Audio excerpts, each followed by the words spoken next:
UP विधानसभा चुनाव करीब आता जा रहा है। 6 महीने बाद चुनाव आयोग यूपी में विधानसभा चुनाव का ऐलान कर देगा। चुनाव जैसे जैसे करीब आ रहा है, राजनीतिक गतिविधियां भी प्रदेश में तेज होती जा रही हैं। कई नए गठबंधन मोर्चे पर तैयार हो रहे हैं, लेकिन क्या जनता चुनाव के समय बनने वाले इन गठबंधनों को स्वीकार करेगी? जनता का रुझान जिस ओर होगा, नतीजे भी उधर ही होंगे। इस समय जनता का मूड क्या है, वो भांपने की हमने कोशिश की है।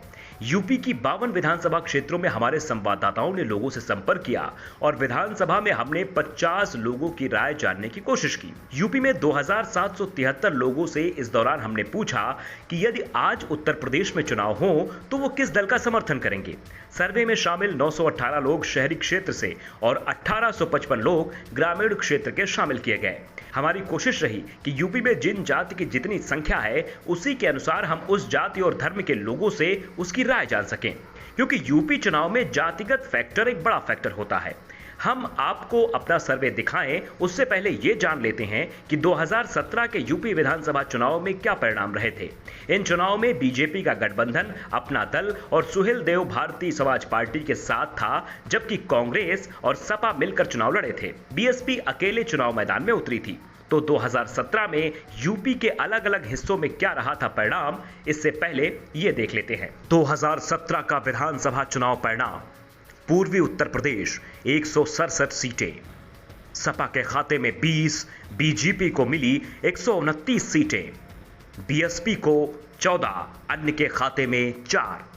पश्चिमी उत्तर प्रदेश 136 सीटें, समाजवादी पार्टी के पास 23, बीजेपी के पास 109, बीएसपी के पास 3 और अन्य के खाते में 1। मध्य यूपी 81 सीटें, या एसपी यानी समाजवादी पार्टी के पास 11, बीजेपी के पास 68, बीएसपी के पास 2, अन्य के पास 0। बुंदेलखंड 19 सीटें, सपा का खाता नहीं खुला, बीजेपी को 19 सीटें, बीएसपी का भी खाता नहीं खुला और अन्य भी 0 पर रहा, यानी बुंदेलखंड की 19 सीटें बीजेपी के खाते में। चुनाव में बीजेपी को 325, सपा को 54, बीएसपी को 19 और अन्य के हिस्से में 5 सीटें आई थी। ये सीटें हैं पूरे गठबंधन को लेकर। अब हम किस गठबंधन में किस दल को कितनी सीटें मिली थी, किस गठबंधन को कितनी सीटें। बीजेपी गठबंधन 325, जिसमें बीजेपी के 312, अपना दल 9, सुहेल देव भारतीय समाज पार्टी 4। सपा गठबंधन को सीटें मिली थी 54, इसमें से सपा कांग्रेस गठबंधन में 54 सीटें, सपा 48, कांग्रेस 7, जबकि बीएसपी को 19 और अन्य के खाते में 5 सीटें गई थी। अब यदि हम बात करें कि किस दल को 2017 के चुनाव में कितना वोट मिला था, यह बहुत महत्वपूर्ण है, क्योंकि 2017 में बीजेपी ने यूपी में क्लीन स्वीप कर दिया था। यूपी के चारों हिस्सों में बीजेपी ने अपने विरोधी दलों को बहुत पीछे छोड़ दिया था। तो पहले यह देख लेते हैं कि किस दल के हिस्से में कितना वोट आया था, किसे मिला कितना वोट। बीजेपी गठबंधन को 41.7%, कांग्रेस और समाजवादी पार्टी के गठबंधन को 28.07%, बीएसपी को 22.23%, अन्य के खाते में 8% वोट गए। यानी कि बीजेपी को कांग्रेस सपा गठबंधन से 13% से भी ज्यादा वोटों की बढ़त मिली थी। लेकिन क्या यह बढ़त 2022 में भी बरकरार रह पाएगी? योगी आदित्यनाथ का दावा है कि इस बार भी बीजेपी 300 के पार जाएगी, लेकिन विपक्ष की इस बार पूरी तैयारी है।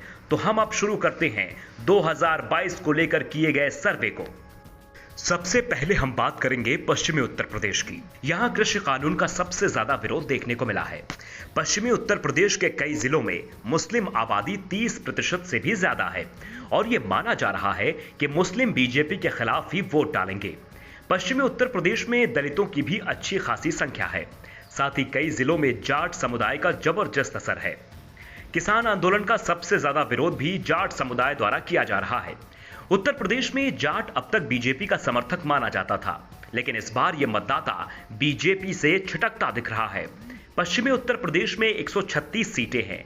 यहां पर बीजेपी, बीएसपी लगभग सभी जगह, सपा, आरएलडी अलग अलग जिलों में मजबूत दिखाई देती हैं। लेकिन आरएलडी के साथ गठबंधन कर समाजवादी पार्टी ने अपनी स्थिति को सुधारा है।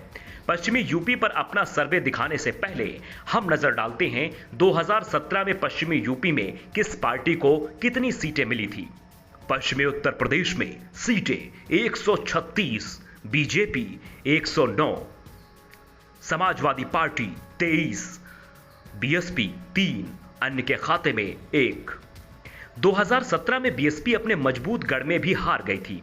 उसका सबसे बड़ा कारण था कांग्रेस और सपा का गठबंधन, जिस कारण से पश्चिमी उत्तर प्रदेश में मुस्लिम वोट का बड़ा हिस्सा सपा कांग्रेस गठबंधन को चला गया था। लेकिन क्या 2022 में भी कुछ ऐसा ही देखने को मिलेगा?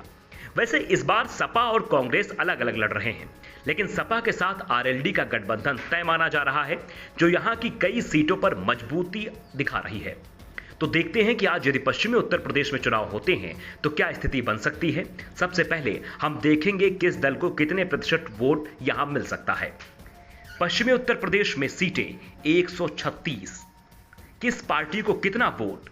बीजेपी को 34%, सपा को 37%, बीएसपी को 21%, कांग्रेस को 4, अन्य के खाते में 5%। साफ दिखाई दे रहा है कि पश्चिमी उत्तर प्रदेश में बीजेपी को बड़ा नुकसान होने वाला है। किसानों के आंदोलन का यहां असर हमारे सर्वे में साफ साफ दिखाई दे रहा है। यह असर पंचायत चुनाव में भी दिख रहा है। जब पंचायत सदस्यों की अधिकांश सीटें विपक्षी दलों के खाते में चली गई, वो अलग बात है। बीजेपी अधिकांश जिलों में अपना पंचायत अध्यक्ष और ब्लॉक प्रमुख बनवाने में कामयाब हो गई, लेकिन इससे बीजेपी की मदद बीएसपी और निर्दलीय सदस्यों ने की। कई जगह तो सभा सदस्यों ने भी बीजेपी उम्मीदवार के पक्ष में वोट डाले। ऐसे में इस वोट शेयर के साथ किस गठबंधन को कितने सीटें जाती दिख रही हैं, वो भी देख लेते हैं। किस दल को कितनी सीटें?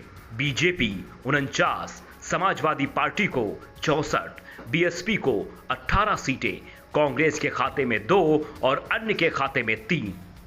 हमारे सर्वे में पश्चिमी उत्तर प्रदेश से बीजेपी को बहुत बड़ा नुकसान होता दिख रहा है। बीजेपी को पश्चिमी उत्तर प्रदेश में पिछली बार की तुलना में आधी सीटें भी मिलती नहीं दिख रही हैं। 2017 की तुलना में बीजेपी को 60 सीटों का नुकसान हो रहा है। दूसरी ओर समाजवादी पार्टी को 41 सीटों का फायदा होता दिख रहा है। बीएसपी को भी 15 सीटें ज्यादा मिलती दिख रही हैं। यानी योगी आदित्यनाथ का दावा कि बीजेपी 300 के पार जाएगी, ये मुश्किल दिख रहा है।